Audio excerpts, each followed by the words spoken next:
سالو ليش ان شاء الله كامل تكونوا بيان. سوجي تاعنا اليوم على 5 اسرار اللي تخليك ذكيه في التعامل مع الناس وما تخلي حتى واحد يستغلك.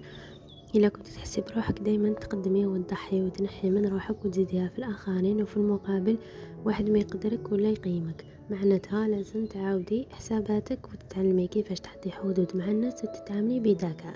تبعي لا فيديو حتى لافا. النقطة الأولى، أعرفي قيمة نفسك. قبل ما تخمي كيفاش تمنعي الناس من استغلالك لازم تفهمي بلي انتي تستحقي الاحترام.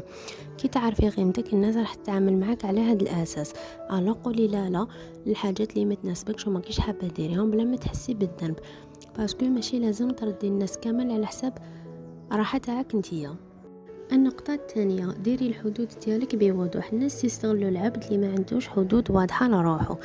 الوغ الواحد دائما يطلب منك خدمات بلا مقابل، قولي له بكل احترام راني مشغولة، تقدر ديرها وحدك. الا حسيتي بواحد يقلل من قيمتك ريبوندي بكونفيونس، انا نحب نكون مع الناس اللي يقدروني، ما نحبش هذا الاسلوب.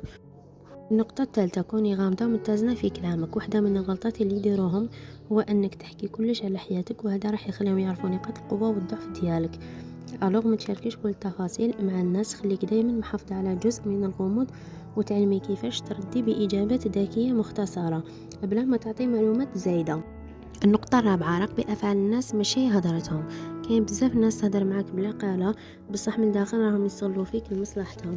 الوغ ركزي على التصرفات اكثر من الكلمات، وإلا شفتي أي واحد يطلب منك حاجة بلا ما يعطيك والو في المقابل، غير قللي التعامل معه.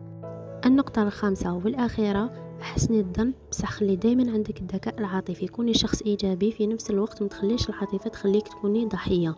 اعرفي تفرقي بين الناس اللي يحتاجوك تاع الصح وبين الناس اللي يستغلوك غير لمصالحهم. كوني جونتي بصح عندك قرار ديالك. على فان تاع الفيديو نقولك التعامل بذكاء مع الناس هو مفتاح الراحة النفسية ديالك. كوني قوية، حطي حدودك واحترمي ذاتك باش تفرضي احترام الناس ليك. ما تنساش ديروا لي جيم وابوني في لاشين. على بروشان فيديو، باي باي.